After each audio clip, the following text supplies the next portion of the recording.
పూర్తిగా కవిత ఎపిసోడ్కి సంబంధించి మొత్తం కూడా ఒక రకంగా తెరబడ్డట్టుగా కనిపిస్తూ ఉంది. మొత్తం మీద పుట్టినిల్లు పొమ్మన్నది, తర్వాత ఏం చేయాలనో అర్థం కానటువంటి పరిస్థితిలోకి వెళ్ళిపోయిందని చెప్పేసి కొందరు అంటుంటే, లేదు లేదు బాగానే ఉందని చెప్పేసి మరి కొందరు అంటున్నారు.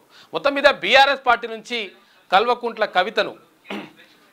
కవితను అక్కడ సస్పెండ్ చేస్తూ కేసీఆర్, పార్టీ అధినేత కేసీఆర్ నిర్ణయం తీసుకున్నాడు. దానికి సంబంధించినటువంటి అంశాన్ని ప్రధాన కార్యదర్శులు ఇద్దరు, సామల భరత్ కుమార్, తర్వాత ఇక్కడ టి రవీందర్రావు, తక్కినపల్లి రవీందర్రావు, వీరిద్దరు ప్రధాన కార్యదర్శుల లెటర్ తోటి మొత్తం కూడా బహిర్గతం చేసేసిండ్రు. తర్వాత వాళ్ళు అంటే మీడియాతో కూడా మాట్లాడిన తర్వాత కవిత వల్ల పార్టీకి చాలా ఇబ్బందికర పరిస్థితులు ఎదుర్కొంటా ఉన్నారు. తర్వాత ఈ పార్టీని ఇరుకుపెట్టేటువంటి ప్రయత్నం చేస్తూ ఉంది. ఈ ఇరుకును పెట్టడం వల్ల పార్టీకి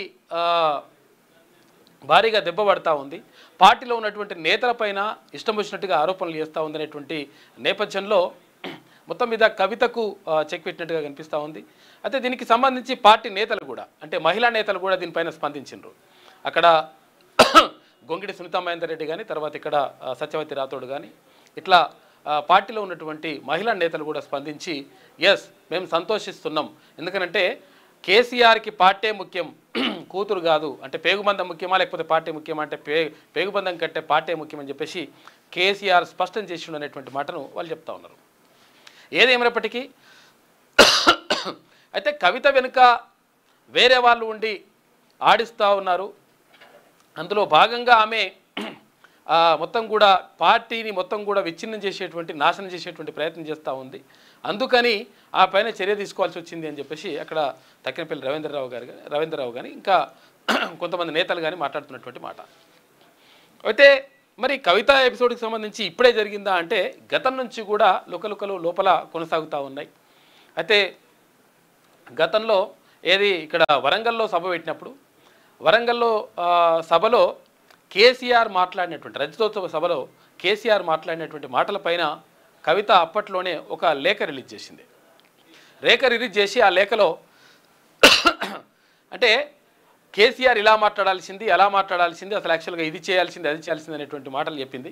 అయితే ఆమె అమెరికా పోయి వచ్చే లోపలనే రేపు తెల్లారి దిగుతుందనంగా రాత్రి ఈ లేఖ రిలీజ్ అవుతుంది.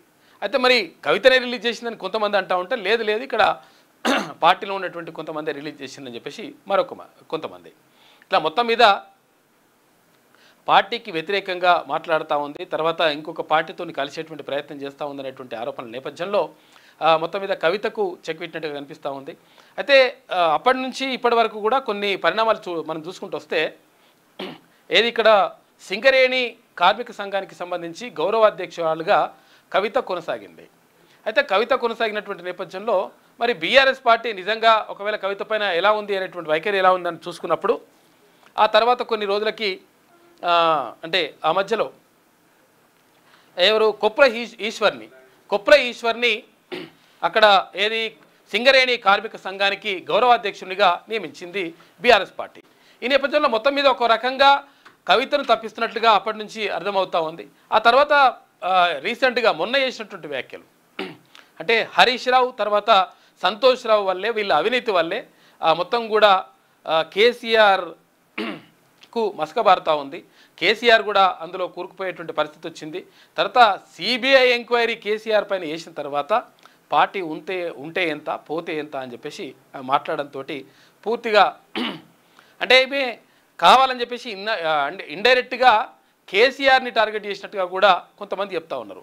ఎందుకనంటే ఇక్కడ కేసీఆర్ని వెనకేసుకొచ్చినట్టుగా కనిపిస్తున్నప్పటికీ ఇందులో అంటే కాళేశ్వరంకి సంబంధించినటువంటి అంశంలో భారీగా అవినీతి జరిగింది.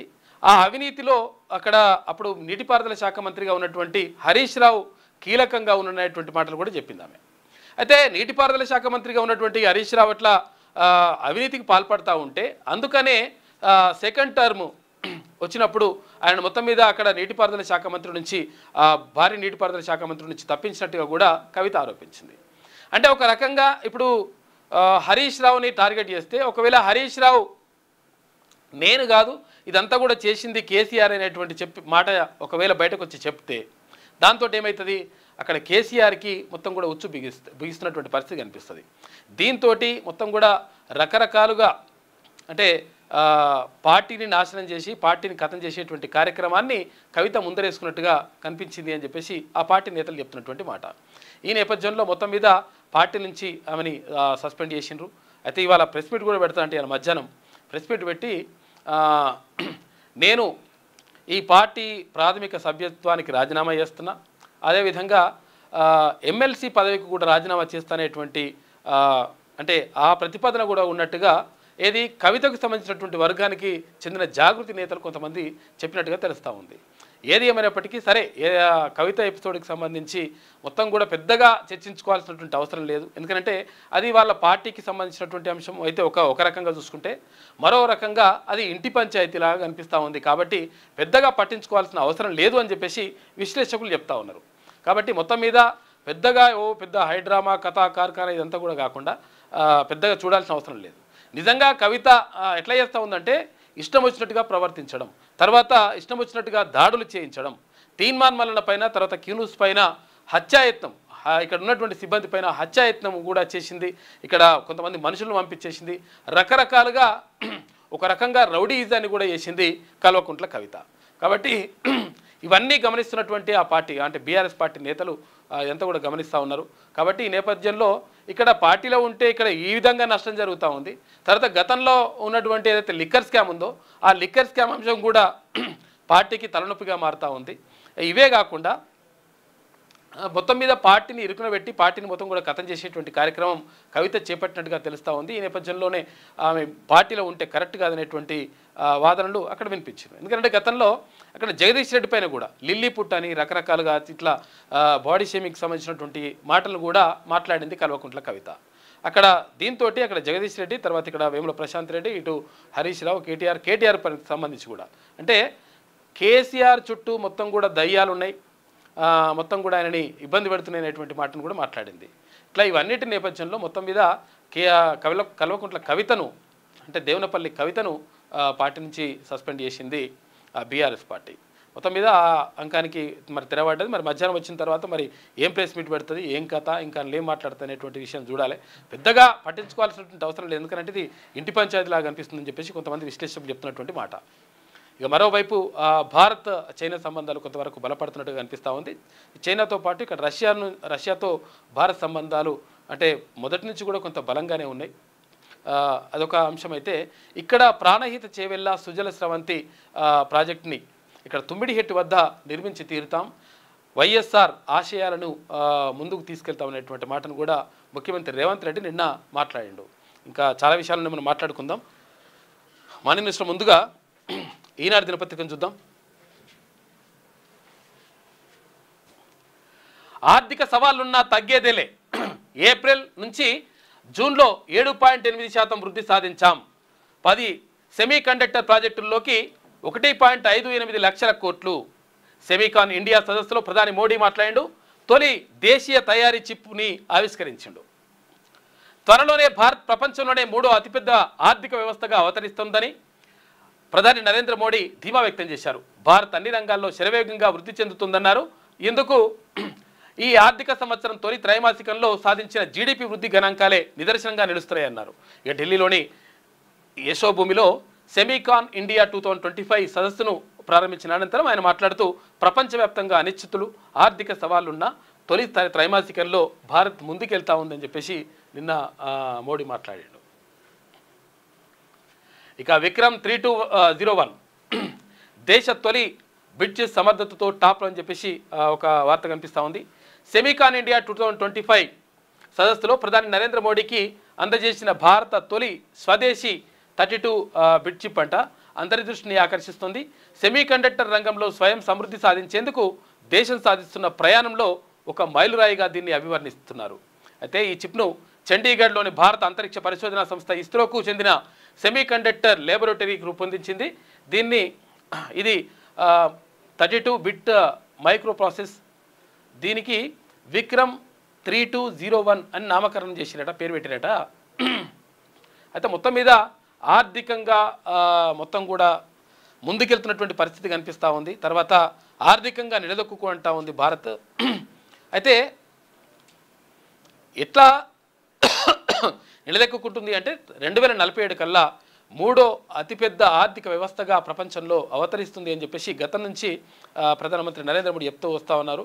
అందులో భాగంగా అంటే ఇప్పుడు త్రైమాసికంలో కూడా ఈ మొదటి త్రైమాసికంలో కూడా కొంతవరకు వృద్ధి సాధించడం ఇదే దానికి నిదర్శనం అని చెప్పేసి నేను చెప్తున్నారు. మేక్ ఇన్ ఇండియా తొలి బిట్ చిప్ను ప్రధాని నరేంద్ర మోడీకి అందజేస్తున్న కేంద్ర ఐటీ మంత్రి అశ్విని వైష్ణవ్ అని చెప్పేసి ఇక్కడ చిత్రాన్ని చూసుకోవచ్చు. కవితపై వేటు, భరాసా నుంచి సస్పెన్షన్, అధినేత కేసీఆర్ సంచలన నిర్ణయం. ఇక పార్టీకి నష్టం కలిగించే రీతిలో ఆమె వ్యవహరిస్తున్నారని ప్రకటన విడుదల. పార్టీ ప్రాథమిక సభ్యత్వానికి ఎమ్మెల్సీ పదవికి రాజీనామా యోచనలో కవిత ఉన్నట్టుగా తెలుస్తూ ఉంది. ఇవాళ భవిష్యత్ కార్యాచరణ వెల్లడించే అవకాశం ఉందంట మధ్యాహ్నం. తన కుమార్తె ఎమ్మెల్సీ కల్వకుంట్ల కవితను పార్టీ నుంచి సస్పెండ్ చేస్తూ భరాసా అధినేత మాజీ ముఖ్యమంత్రి కేసీఆర్ సంచలన నిర్ణయం తీసుకున్నారు. పార్టీకి నష్టం కలిగించే రీతిలో ఆమె వ్యవహరిస్తున్నందున కేసీఆర్ ఈ నిర్ణయం తీసుకున్నట్లు భరాసా మంగళవారం ఒక ప్రకటనలో తెలిపింది. పార్టీ ఎమ్మెల్సీ కే కవిత ఇటీవల కాలంలో ప్రవర్తిస్తున్న తీరుతెన్నులు, కొనసాగిస్తున్న పార్టీ వ్యతిరేక కార్యకలాపాలు భరాసాకు నష్టం కలిగించే రీతిలో ఉన్నందున అధిష్టానం ఈ విషయాన్ని తీవ్రంగా పరిగణిస్తోంది. ఇక కవితను తక్షణం పార్టీ నుంచి సస్పెండ్ చేస్తూ భరాసా అధ్యక్షుడు కె చంద్రశేఖరరావు నిర్ణయం తీసుకున్నారు అని పార్టీ ప్రధాన కార్యదర్శులు సోమ భరత్ కుమార్, టి రవీందర్ రావు సంతకాలతో అధికారిక ప్రకటన వెలువడింది. కవితను సస్పెండ్ చేస్తూ కేసీఆర్ తీసుకున్న నిర్ణయాన్ని భరాసా నేతలు స్వాగతిస్తున్నారు. మరోవైపు తన భవిష్యత్ కార్యాచరణపై కీలక అంశాలను కవిత బుధవారం అంటే ఇవాళ వెల్లడించనున్నట్టుగా తెలిసింది అని చెప్పేసి ఒక వార్త కనిపిస్తాం. మొత్తం మీద కవిత అంటే మనం ముందు నుంచి అనుకుంటున్నాం అసలు యాక్చువల్గా నిజంగా అట్లనే కనుక కొనసాగితే ఇంకా పార్టీకి తర్వాత నష్టం జరిగేటువంటి ప్రమాదం ఉందనేటువంటి నేపథ్యంలో కేసీఆర్ నిర్ణయం తీసుకున్నట్టుగా కనిపిస్తూ ఉంది. పార్టీ నేతలందరినీ కూడా టార్గెట్ చేస్తుంది ఒక్కొక్కరిని. ఇట్లా మరి ఇంకా నష్టం జరుగుతుందని చెప్పేసి ఉద్దేశంతో ఆమెని సస్పెండ్ చేసినట్టుగా కనిపిస్తూ ఉంది. అయితే గతం నుంచి కూడా అప్పటి నుంచి కూడా అంటే ఏదైతే వరంగల్ సభ జరిగిందో రజతోత్సవ సభ, ఆ సభ కాడి నుంచి కూడా ప్రత్యేకంగా ఇక్కడ బీఆర్ఎస్ జెండాలు ఏం వాడతలేరు, తర్వాత బీఆర్ఎస్కి సంబంధించినటువంటి అంశాన్ని ఏం తీసుకుంటలేదు. ఆమె మొత్తం జాగృతితోనే ముందుకు వెళ్తూ ఉంది. అయితే ఈ జాగృతితోటి కొంతమందిని వేసుకొని ఇవన్నీ కూడా అరాచకాలకు కూడా పాల్పడుతుందనేటువంటి ఆరోపణలు కూడా కవిత మీద ఉన్నాయి. పార్టీ రజతోత్సవ సభ అనంతరం వెలుగులోకి విభేదాలు. 2014లో తొలిసారి నిజామాబాద్ నుంచి ఎంపీగా గెలుపొందిన కవిత 2019 లోక్సభ ఎన్నికల్లో ఓటమి చెందారు. అనంతరం నిజామాబాద్ స్థానిక సంస్థల ఎమ్మెల్సీ అభ్యర్థిగా బరిలోకి దిగింది. ఆ పార్టీ అప్పుడు గెలిపించింది. అయితే ఇక్కడ నిజంగా ఒకవేళ కేసీఆర్ లేకపోతే, ఇక్కడ బీఆర్ఎస్ పార్టీ లేకపోతే, అప్పుడు టీఆర్ఎస్ పార్టీ లేకపోతే ఈమె వార్డు మెంబర్ కూడా గెలవదనేటువంటి వాదనలు కూడా వినిపిస్తూ ఉన్నాయి. ఆ పార్టీ నేతలు చాలామంది అంటున్నారు అంటే కనీసం ఆమెకు వార్డు మెంబర్ గెలిచేటువంటి పరిస్థితి కూడా లేదు. కాబట్టి అసలు కేసీఆర్ కుమార్తె అయినందుకు, తర్వాత బీఆర్ఎస్ పార్టీలో ఆమెకు సముచిత స్థానం కల్పించినందుకే ఆమె అట్లా ఉన్నది, కానీ లేకపోతే ఆ పరిస్థితి లేదు అని చెప్పేసి ఆ పార్టీ నేతలే కొంతమంది అంటున్నారు. కవిత సస్పెన్షన్ నిర్ణయాన్ని స్వాగతిస్తున్నాం. భరాసా మహిళా నేతలు సత్యవతి రాథోడ్, మాలోత్ కవిత, గొంగిడి సునీత వీళ్ళు చెప్పి నిన్న పేగుబంధం కన్నా పార్టీ ప్రజల మనోభావాలే ముఖ్యమని కేసీఆర్ సందేశం ఇచ్చారని చెప్పేసి వాళ్ళు చెప్తా ఉన్నారు. మొత్తం మీద కవిత ఎపిసోడ్కి అక్కడ ఒక రకంగా తెరవడేట్టుగా అనిపిస్తూ ఉంది. పెద్దగా చర్చించుకోవాల్సిన అవసరం కూడా లేదు నిజంగా కూడా.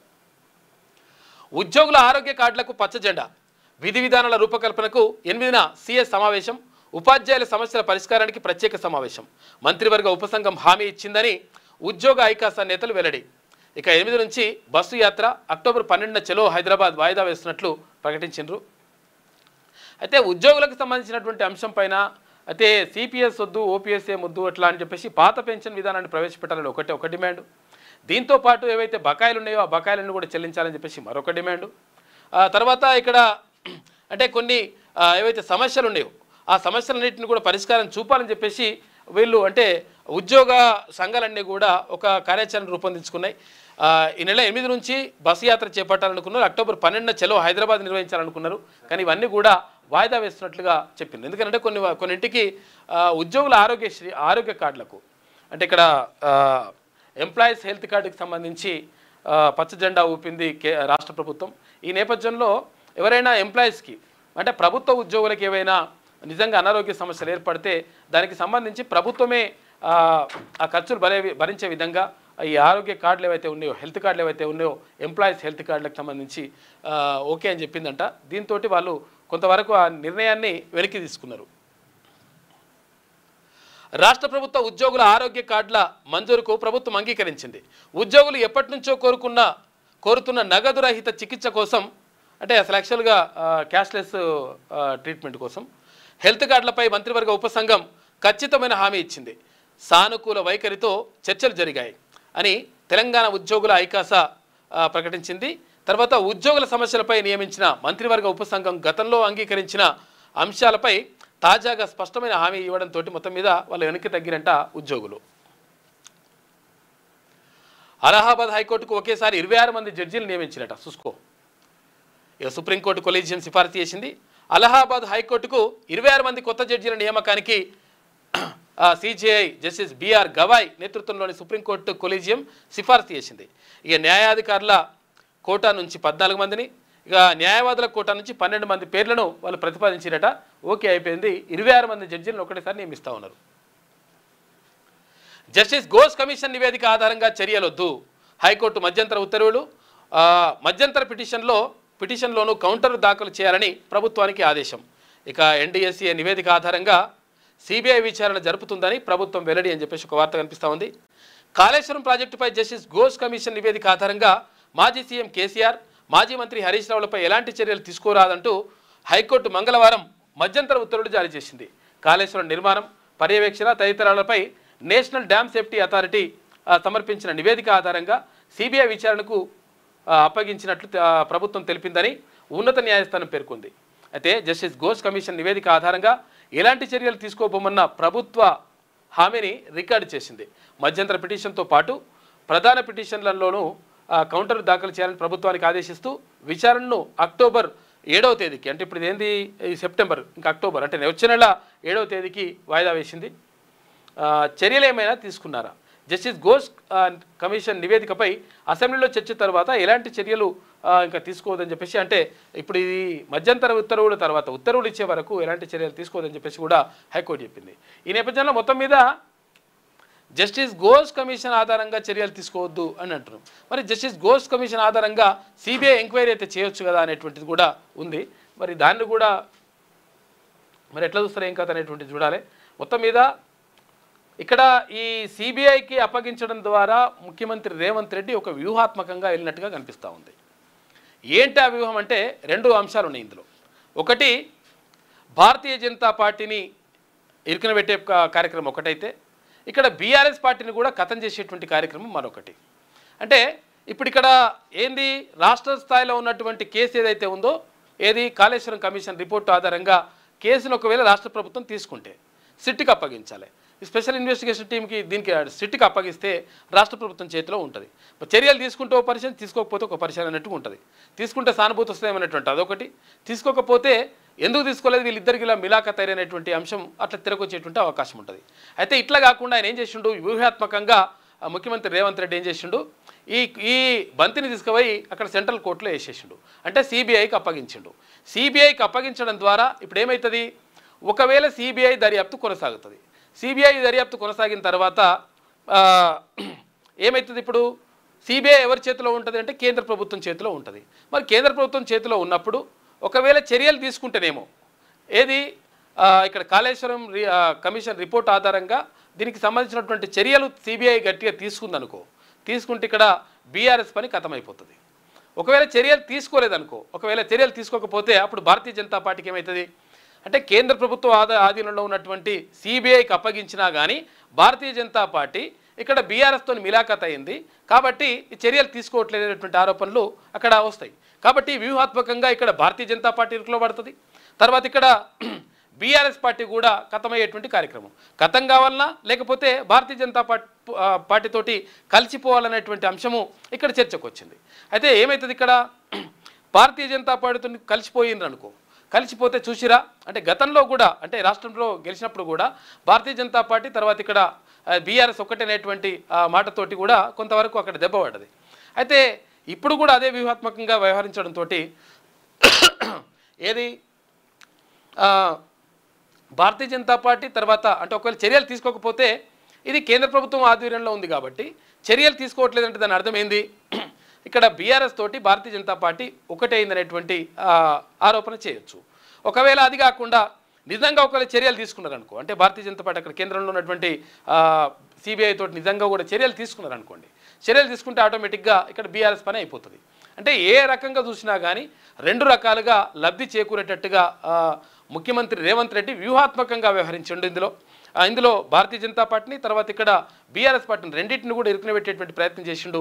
దీని ద్వారా కాంగ్రెస్ పార్టీకి లబ్ధి చేకూరినటువంటి అంశం కనిపిస్తూ ఉంది. అయితే తర్వాత ఇక్కడ బీసీ రిజర్వేషన్ల అంశానికి సంబంధించి కూడా వ్యూహాత్మకంగా వెళ్ళినప్పటికీ అంటే ఒక రకంగా అంటే కేంద్రం కోర్టులో వేయడం, అంటే ఇక్కడ ఉభయ సభల్లో ఆమోదించి, ఎలాగో ఇప్పుడు రాష్ట్రంలో ఉంది కాంగ్రెస్ పార్టీ ప్రభుత్వం, తర్వాత కేంద్రంలో ఉంది భారతీయ జనతా పార్టీ ప్రభుత్వం, తర్వాత రాష్ట్రంలో ఆమోదించినటువంటి బిల్లుని కేంద్రం మళ్ళీ ఆమోదం తెలిపి తర్వాత ఉభయ సభల్లో ఓకే చేస్తా అంటే ఎట్టి పరిస్థితుల్లో చేసేటువంటి అవకాశం ఉండదు.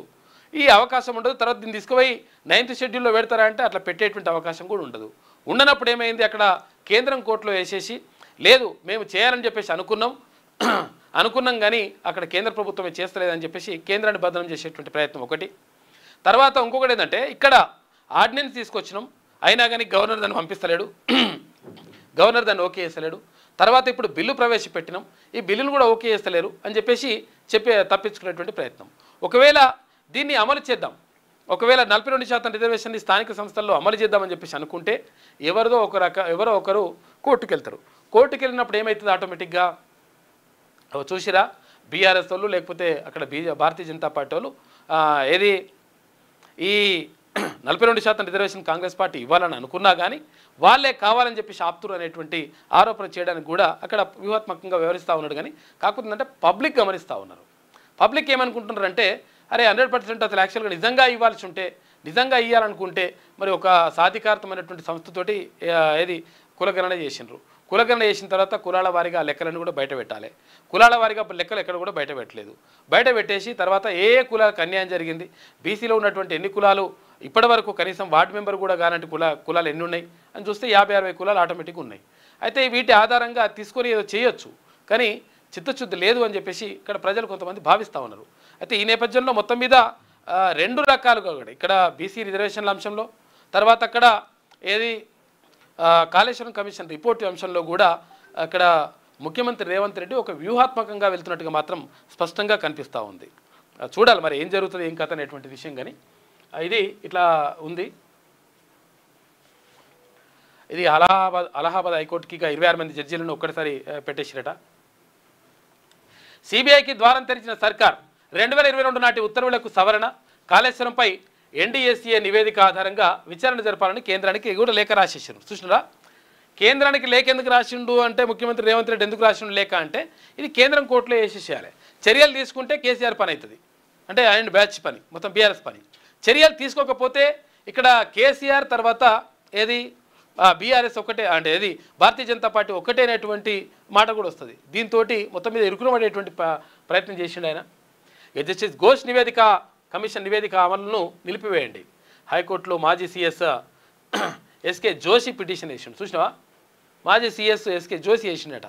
ఎందుకంటే ఈ లంగకథలు పడరు కాబట్టి, ఈ లంగకథలను బయటకు వస్తాయి కాబట్టి ఆ విచారణ వద్దు అని చెప్పేసి అట్లా పోతున్నారు. ఇట్లా మొన్న హరీష్ రావు కేసీఆర్ పోయిండు, అంతకుముందు పోయినరు, మళ్ళీ పోతూ ఉన్నారు. ఇక్కడ ఎవరు మాజీ సీఎస్ కూడా పోతున్నాడు. ఇది అంతే కథ. ఏంటంటే నిజంగా అలా మంచిగా తిన్నారు ఒక్కొక్కడు. ఇది ఈనాడులో ఉన్నటువంటి ప్రధాన కథనాలు. అయితే ఒకసారి వెలుగు దినపత్రిక చూద్దాం. అది ఉందా, లెటర్ ఉందా? ఇక ఉత్తరాది విలవిల కుండపోత వర్షాలు, వరదలతో జనం అవస్థలు పడతా ఉన్నారు. నాది కొంచెం వాట్సాప్ ప్రాబ్లం అయిపోయింది, అందుకని అవన్నీ చూపించలేకపోతున్నాం. ఉన్నాయి లెటర్ ఇట్లా అవన్నీ ఉన్నాయి. ఉత్తరాది విలవిల కుండపోత వర్షాలు, వరదలతో జనం అవస్థలు. ఇక ఢిల్లీలో ఉప్పొంగిన యమున, ఇండ్లలోకి నీళ్ళు వచ్చినాయి. గురుగ్రామ్లో అర్ధరాత్రి దాకా 20 కిలోమీటర్ల ట్రాఫిక్ జామ్ అయింది. పంజాబ్లో పొంగిపొర్లిన నదులు, లోతట్టు ప్రాంతాలు జలమయమైనాయి. జమ్మూ కాశ్మీర్, హిమాచల్, ఉత్తరాఖండ్లో ఆకస్మిక వరదలు, విరిగిపడిన కొండ చర్యలు. చాలా దారుణంగా ఉంది పరిస్థితి. ఉత్తరాదిలో మొత్తం కూడా భారీ వర్షాలతోటి అతలాకుతలం అయిపోతూ ఉంది. ఎప్పుడు ఏ ఊరు మునిగిపోతుందో ఏమవుతుందో అర్థమవుతలేదు. ఇక కొండల కోనల పక్కకున్నటువంటి ఏవైతే ఇండ్లు ఉంటాయో ఆ కొండ చర్యలు ఇరిగిపడి మొత్తం కూడా చాలామంది చనిపోతున్నటువంటి పరిస్థితి కనిపిస్తూ ఉంది. వర్షం మాత్రం ఒక బీభత్సం సృష్టిస్తూ ఉంది. ఢిల్లీలో డేంజర్ మార్కు దాటి ఉధృతంగా ప్రవహిస్తున్న యమునా నది ఉన్నది. ఇక బీఆర్ఎస్ నుంచి కవిత సస్పెన్షన్, పార్టీ ప్రధాన కార్యదర్శులు సోమ భరత్, ఇక రవీందర్ రావు పేరిట ప్రకటన. పార్టీ వ్యతిరేక కార్యకలాపాలకు పాల్పడుతున్నారని వేటు, ఆ వ్యాఖ్యలతో పార్టీకి తీరని నష్టం జరుగుతుందన్న వల్లే కేసీఆర్ ఈ నిర్ణయం తీసుకున్నారని చెప్పేసి వాళ్ళు అంటున్నారు. రాష్ట్ర వ్యాప్తంగా పార్టీ ఆఫీసుల్లో కవిత ఫ్లెక్సీలు ఫోటోలు తొలగిస్తున్నారట. సోషల్ మీడియాలను ఆమెకు వ్యతిరేకంగా పోస్టులు పెడుతున్నారు బీఆర్ఎస్ పార్టీ. తర్వాత ఇక్కడ ఏది సిద్దిపేటలో హరీష్ రావుకు వ్యతిరేకంగా మాట్లాడింది కాబట్టి హరీష్ రావు అభిమానులందరూ కూడా ఈమెకు వ్యతిరేకంగా అంటే అక్కడ ఈమె దిష్టి బొమ్మలు తగలబెట్టుడు, తర్వాత రకరకాలుగా ఇవన్నీ చేస్తున్నారట. ఆ ఫ్లెక్సీలు ఉంటే ఫ్లెక్సీలు చింపేసుడు ఇవన్నీ చేస్తున్నారట. ఇక షోకాజ్ లేకుండానే సస్పెన్షన్ చేశారంటూ జాగృతి నేతలు మండిపడుతున్నారట. ఎమ్మెల్సీ పదవికి కవిత రాజీనామా చేసే ఛాన్సు కొత్త పార్టీ ఏర్పాటుపై సమాలోచన చేస్తుందట. ఈ కొత్త పార్టీ ఆలోచన ఏంటంటే ఇది కూడా ఒక రకంగా కుట్ర అన్నమాట. అంటే చూడండి ఒకసారి, అంటే మనము డీప్గా అబ్జర్వ్ చేస్తే మాత్రమే ఈ విషయాలన్నీ కూడా మనకు అర్థమవుతాయి. విషయం ఎట్లా మరి కొత్త పార్టీ పెడితే మనకేమవుతుంది ఇట్లా అంటే, ఇప్పుడు బీసీ ఉద్యమం ఉధృతంగా లేస్తూ ఉంది. బీసీలు భారీగా చైతన్యం అయిపోయినరు రాష్ట్ర వ్యాప్తంగా. అయితే బీసీలు భారీగా గట్టిగా చైతన్యం అయితే ఏమవుతుంది, పార్టీలకు దెబ్బ పడుతుంది. దెబ్బ పడితే మరి ఆ బీసీల ఉద్యమాన్ని కొంతవరకు అణచివేయాలంటే ఏం చేయాలంటే కొత్త పార్టీ పెట్టాలి. కొత్త పార్టీ పెట్టిన తర్వాత మరి ఏం అందుకోవాలి రాగం అంటే మళ్ళీ బీసీల రాగమే అందుకోవాలి.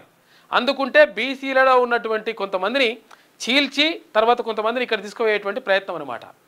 అంటే దీని ద్వారా ఏమవుతుంది, బీసీ ఉద్యమాన్ని ఉధృతం అవుతూ ఉంటే దాన్ని కొంతవరకు నీరుగార్చేటువంటి ప్రయత్నం చేస్తామని. కానీ కాకపోతే ఆమె నుంచి చేయడం కాదు కానీ, ఎందుకంటే బీసీలు పూర్తి స్థాయిలో చైతన్యం అయిపోయినారు.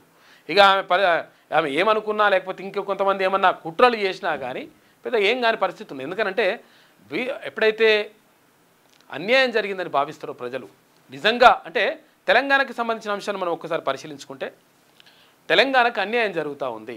నీళ్ళ విషయంలో అన్యాయం జరిగింది, నిధుల విషయంలో అన్యాయం జరుగుతూ ఉంది. మొత్తం నిధులన్నీ కూడా ఆంధ్ర వాళ్ళకి పెట్టుబడి పెడతా ఉన్నారు. నీళ్ళ విషయంలో మన నీళ్ళు తీసుకుపోయి మొత్తం ఆంధ్రాకు పంటలు వండుతూ ఉన్నాయి. తర్వాత నియామకాల విషయంలో కూడా మొత్తం కూడా మనకు నష్టం జరుగుతూ ఉంది. దీనివల్ల తెలంగాణకు నష్టం జరుగుతుందని చెప్పేసి నీళ్ళు నిధులు నియామకాల పేరుతోటి మనం ఒక నినాదంతో ముందుకెళ్ళింది తెలంగాణ ఉద్యమం. అయితే అప్పుడు అంటే మనకు జరుగుతున్నటువంటి అన్యాయాన్ని క్లియర్గా ప్రజలకు చెప్పగలిగితే 100% ప్రజల్లో ఆ ఆవేదన, ఆ ఆక్రోశం ఇదంతా కూడా ఉద్యమం రూపంలో బయటకు వస్తుంది.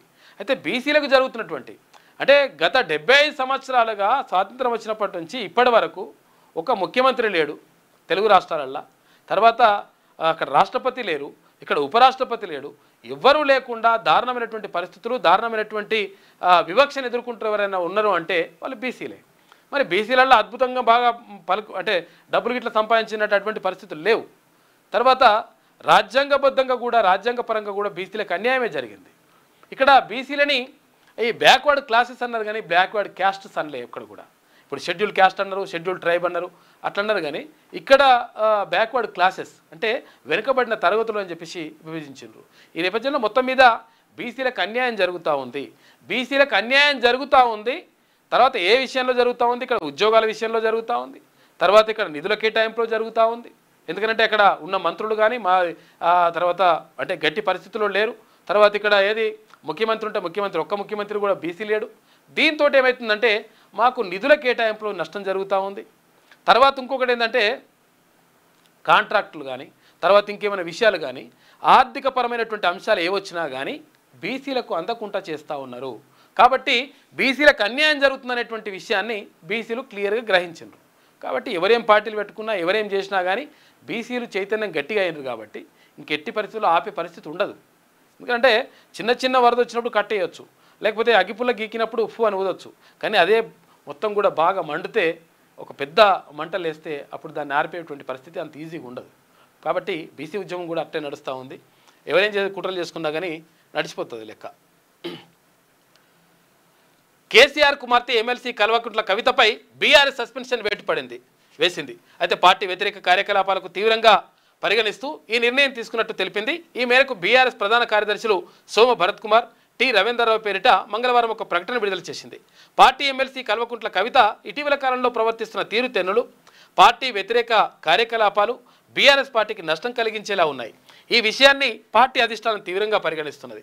కవితను తక్షణం పార్టీ నుంచి సస్పెండ్ చేస్తూ పార్టీ అధ్యక్షుడు కేసీఆర్ నిర్ణయం తీసుకున్నారు అని ఆదేశాల్లో పేర్కొన్నారు. కాగా కవితపై పార్టీ సస్పెన్షన్ వేటు ఎలా వేసిందో లేదో రాష్ట్ర వ్యాప్తంగా ఉన్న బీఆర్ఎస్ పార్టీ ఆఫీసుల్లో కవిత ఫ్లెక్సీలు, ఫోటోలను పార్టీ నేతలు తొలగించేసిరట. సిద్దిపేటలో హరీష్ రావు అభిమానులు ఆయనకు అనుచరులు కవిత దిష్టిబొమ్మలు కూడా దగ్ధం చేసేసారు, దానం చేసిరట. ఇగో ఇటువంటి పరిస్థితి కనిపిస్తూ ఉంది. ఇంకా ఆయన గురించి పెద్దగా ఏం లేదా కానీ కాకపోతే అంటే విషయం తెలవాలి అని చెప్పేసి మనం చెప్పుకోవడం అంతే. ఇక కాళేశ్వరంపై సిబిఐ ఎంట్రీ, ఎంక్వైరీకి అనుమతిస్తూ రాష్ట్ర సర్కార్ జీవో ఇచ్చింది. 2022లో గత సర్కార్ నిషేధం విధిస్తూ ఇచ్చిన జీవోకు ప్రత్యేక సడలింపునిచ్చిండ్రు. కేసీఆర్ ఆధ్వర్యంలో అప్పుడు 2022లో ఉన్నటువంటి ప్రభుత్వం, బీఆర్ఎస్ ప్రభుత్వం ఎట్టి పరిస్థితుల్లో కేంద్ర సంస్థలు ఈడీ కానీ సిబిఐ కానీ ఐటీ లాంటి ఇటువంటి సంస్థలు ఏవి కూడా రాష్ట్ర ప్రభుత్వం అనుమతి లేకుండా, రాష్ట్ర ప్రభుత్వానికి చెప్పకుండా ఇక్కడ రావడానికి వీలు లేదు అనేటువంటి ఒక జీవోని తీసుకొచ్చిండ్రు. కారణం ఏంటంటే అప్పుడున్నటువంటి కేసీఆర్ పైన అవినీతి ఆరోపణలు ఉన్నాయి, రకరకాలుగా ఆరోపణలు ఉన్నాయి కాబట్టి అప్పుడున్నటువంటి పార్టీ పైన కూడా, ప్రభుత్వం పైన.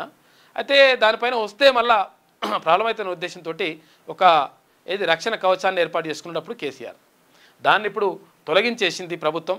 తొలగించేసి రాష్ట్రంలో ఉన్నటువంటి ఏదైతే అవినీతి జరిగితే లేకపోతే ఏమైనా జరిగితే 100% దీంట్లో మీరు ఎంటర్ కావచ్చు. కేంద్ర ప్రభుత్వ ఏవైతే సంస్థలు ఉన్నాయో సిబిఐ కానీ, తర్వాత ఈడీ కానీ, తర్వాత ఐటీ అలాంటి సంస్థలు కూడా 100% ఇక్కడ దర్యాప్తు చేయొచ్చు అనేటువంటి జీవోని తీసుకొచ్చింది. ఈ నేపథ్యంలో కొంచెం ఈజీ అయిపోయింది, సిబిఐ ఎంటర్ అవుతుంది. సమగ్ర దర్యాప్తు కోసం సిబిఐకి అప్పగించాలని అసెంబ్లీ తీర్మానించినట్లు జీవోలో వెల్లడించారు. ఇక విచారణకు సహకరిస్తామని హామీ, జీవో కాపీ అందినట్లు సిబిఐ అక్నాలెడ్జ్మెంట్, కాళేశ్వరం రిపోర్ట్లన్నీ ఇవ్వాలని కోరిన కేంద్ర దర్యాప్తు సంస్థ పంపిన రాష్ట్ర ప్రభుత్వం. ఇట్లా పరిస్థితి. కాళేశ్వరం అక్రమాలపై విచారణను రాష్ట్ర ప్రభుత్వం సిబిఐకి అప్పగించింది. రాష్ట్రానికి సిబిఐ రాకుండా 2022లో గత ప్రభుత్వం నిషేధం విధిస్తూ జీవో ఇవ్వగా ఇప్పుడు కాళేశ్వరంపై విచారణ కోసం ఆ జీవోను ప్రత్యేకంగా సడలింపించింది. అయితే కాళేశ్వరం ప్రాజెక్టులోని మేడిగడ్డ, అన్నారం, సుందిల్ల బ్యారేజీల నిర్మాణంలో ప్రజాధనం దుర్వినియోగమైందని, దీనిపై ఎంక్వైరీ చేయాలని సిబిఐని రాష్ట్ర ప్రభుత్వం కోరింది. అయితే విచారణకు పూర్తి స్థాయిలో సహకరిస్తామని హామీ ఇచ్చింది. ఈ మేరకు హోంశాఖ స్పెషల్ సిఎస్ రవి గుప్తా సోమవారమే జీవో ఇచ్చారు. అయితే అసెంబ్లీ తీర్మానం మేరకు సమగ్రమైన దర్యాప్తు కోసం ఈ కేసును సిబిఐకి అప్పగించడం సముచితమని ప్రభుత్వం నిర్ణయించిందని ఉత్తర్వుల్లో పేర్కొన్నారు. మేడిగడ్డ, సుందిల్లా, అన్నారం బ్యారేజీల నిర్మాణాలు పలు అంతర్రాష్ట్ర అంశాలతో ముడిపడి ఉన్నాయి. వాటి నిర్మాణంలో అనేక రాష్ట్ర, కేంద్ర ప్రభుత్వ విభాగాలు, సంస్థలు పాల్పంచుకున్నాయని పేర్కొన్నాడు. కాబట్టి మీరు ఎంక్వైరీ చేసుకోవచ్చు, తీసుకుపోయి గుంజుకోపోరి. ఎందుకంటే భారతీయ జనతా పార్టీ నేతలు కూడా డిమాండ్ చేసిండ్రు.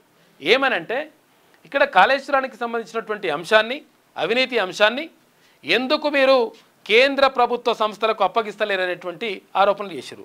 ఇప్పుడు కేంద్ర ప్రభుత్వానికి ఆ సంస్థలకు అప్పగించడంతో ఇప్పుడు ఒక సందిగ్ధంలో పడిపోయినటువంటి పరిస్థితి కనిపిస్తుంది. భారతీయ జనతా పార్టీకి కూడా కొంతవరకు ఇబ్బందికర పరిస్థితులే.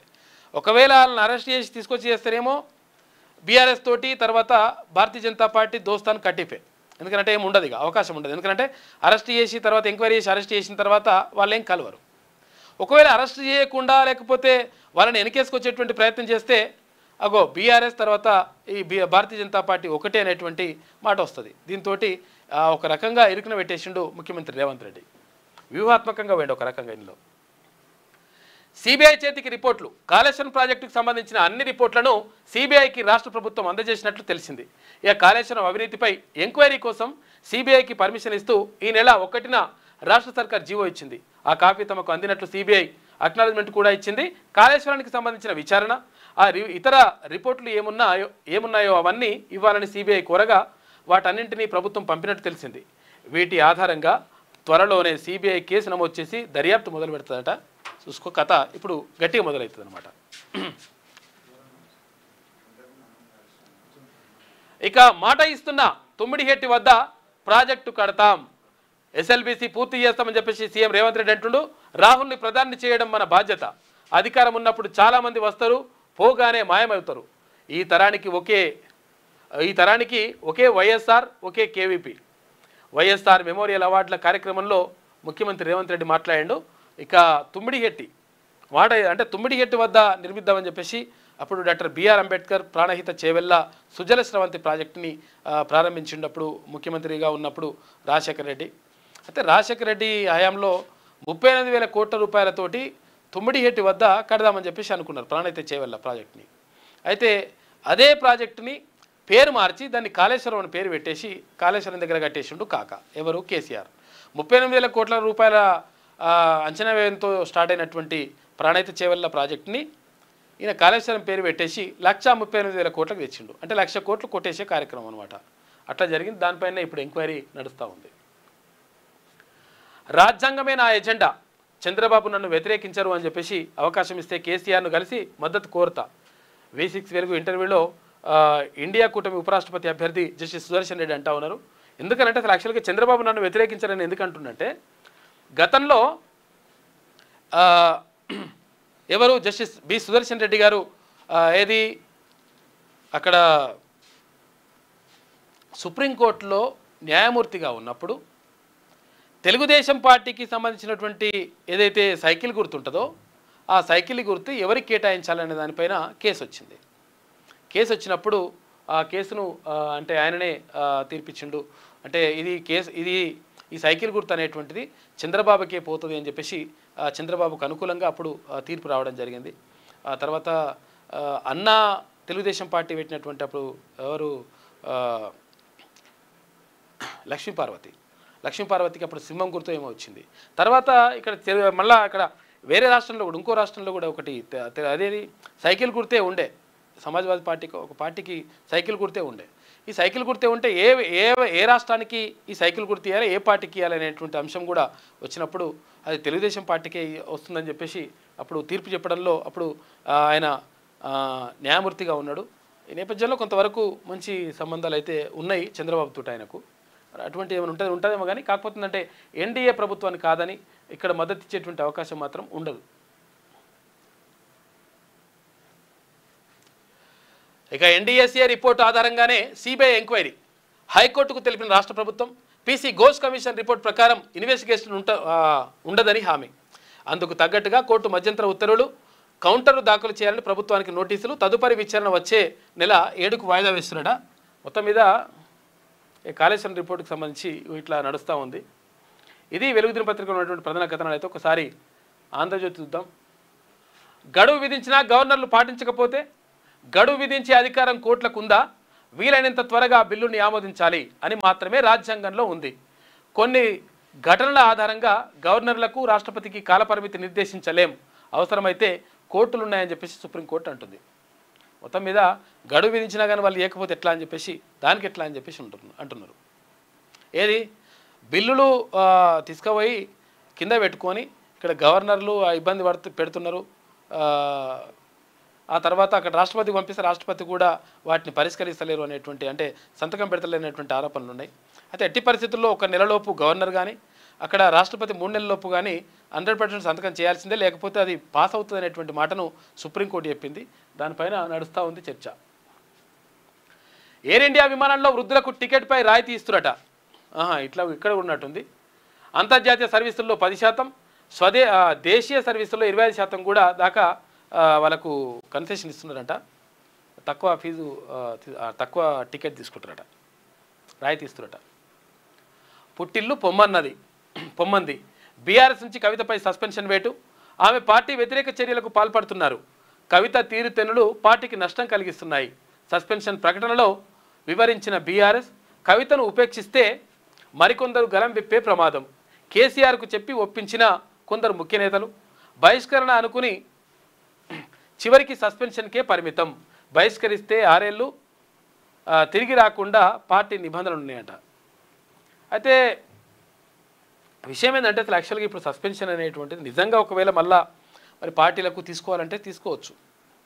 ఏది ఇప్పుడు కల్వకుంట్ల కవితను సస్పెండ్ చేసినంత మాత్రాన అయిపోయిందా మరి అట్లా అనుకుంటే అట్లా కూడా ఏం లేదు, మళ్ళీ కూడా తీసుకునేటువంటి అవకాశం కూడా ఉంటుంది. ఏం నాయన నువ్వు ఎట్లా ఏమనుకోకే, నేను ఏదో పొరపాటు అయిపోయింది క్షమించు, తప్పైంది అట్లా అని చెప్పేసి ఏమన్నా అంటే లేకపోతే క్షమించమని అడిగితే ఆ పరిస్థితుల్లో మళ్ళీ సస్పెన్షన్ ఎత్తేసేటువంటి అవకాశం కూడా ఉంటుంది. గతంలో భారతీయ జనతా పార్టీ అంటే అనుచిత వ్యాఖ్యలు చేసిండు అనేటువంటి ఉద్దేశంతో రాజాసింగ్ పైన వేటేసింది, అంటే సస్పెన్షన్ వేటేసింది. గతంలో వేసినప్పుడు ఆయన తర్వాత మళ్ళీ లేదు నేను నా తప్పును తెలుసుకున్నా అని చెప్పేసి ఆయన కొంచెం రిక్వెస్ట్ చేయడంతో మళ్ళీ ఆ సస్పెన్షన్ ఎత్తేసిండ్రు. తర్వాత మళ్ళీ ఒకసారి సస్పెన్షన్ వేసిండ్రు, అది వేరే విషయం. కానీ అట్లా సస్పెన్షన్ ఎత్తేసేటువంటి అవకాశం మాత్రం ఉంటుంది. సరే మరి ఆమె ఏం చేస్తుంది ఏం కథ అనేది చూడాలి, కానీ పెద్ద విషయం కాదు. ఇక కవిత కొత్త పార్టీ బీఆర్ఎస్ లేదా తెలంగాణ రాజ్య సమితి పేరుతో ఏర్పాటుకు అవకాశం, పార్టీ సభ్యత్వానికి ఎమ్మెల్సీ పదవికి రాజీనామా చేయాలని నిర్ణయం అంట. ఇక ఇవాళ భవిష్యత్తు కార్యాచరణ వెల్లడి, సస్పెన్షన్ దుర్మార్గం అని చెప్పేసి జాగృతి శ్రేణులు అంటున్నాయట. కవిత ఉంటే ఎంత పోతే ఎంత, ఎవరో కవిత భుజం మీద తుపాకీ పెట్టి కాలుస్తున్నారని చెప్పేసి బీఆర్ఎస్ మహిళా నేతలు అంటున్నారు. ఈమె డైరెక్ట్ చేస్తలేదు, ఎవరో వెనక ఉండి చేపిస్తున్నారని చెప్పేసి వాళ్ళు ఆరోపిస్తున్నారు. కాంగ్రెస్లోకి ఆహ్వానించాం అని చెప్పేసి మహేష్ కుమార్ గౌడ్ అంటున్నారు. అరే ఆమెను మేమెందుకు ఆహ్వానిస్తాం, అలా ఇంటి పంచాది, అది మాకేం సంబంధం అని చెప్పేసి ఇక్కడ పిసిసి అధ్యక్షుడు మహేష్ కుమార్ గౌడ్ అంటున్నాడు. కవిత ఎందుకు ఇలా చేసింది, ఆమెకు ఏం తక్కువ చేశాను, ఎంపీగా గెలిపించాం, ఓడితే ఎమ్మెల్సీ ఇచ్చాం, మద్యం కేసులో అరెస్ట్ అయితే ఎంతో ఖర్చు పెట్టి లాయర్లు పెట్టాను, ఇక బీఆర్ఎస్ నేతలతో కేసీఆర్ సస్పెండ్ చేస్తే పార్టీ పెడుతుందా అని ఆరా, కవితను బహిష్కరిస్తే మంచిదన్న జగదీష్ రెడ్డి అంట. ఇట్లా మొత్తం మీద క్వశ్చన్ మార్క్ తోటి ఒక వార్త రాసింది. ఇట్లా ఎందుకు ఇట్లా చేసినాం అంటే, కల్వకుంట్ల కవిత కేసీఆర్ తనయ మాత్రమే కాదు, ప్రత్యేక రాష్ట్ర ఉద్యమంలో టీఆర్ఎస్లో బీఆర్ఎస్లోనూ ఇప్పటిదాకా ఓ విడదీయలేని బంధం. తెలంగాణ అంతటా తిరిగిన, బతుకమ్మ పేర్చిన, బతుకమ్మ ఆడిన ఉద్యమ ముఖ్యుల్లో ఆమె ఒకరు. జాగృతికి శ్రీకారం చుట్టి ఆ శ్రేణులకు మరీ ముఖ్యంగా మహిళలను ఉద్యమంలో భాగం చేశారు. ఇప్పుడు పార్టీలో ఆమెకు పేగుబంధం తెగింది. పుట్టి పెరిగిన పార్టీయే ఆమెను బయటకు పంపేసింది. కన్న తండ్రే ఆ కఠిన నిర్ణయం తీసుకోవాల్సి వచ్చిందని చెప్పేసి ఓ ప్రత్యేక కథనం వేసినట్టుంది ఆంధ్రజ్యోతి దినపత్రిక.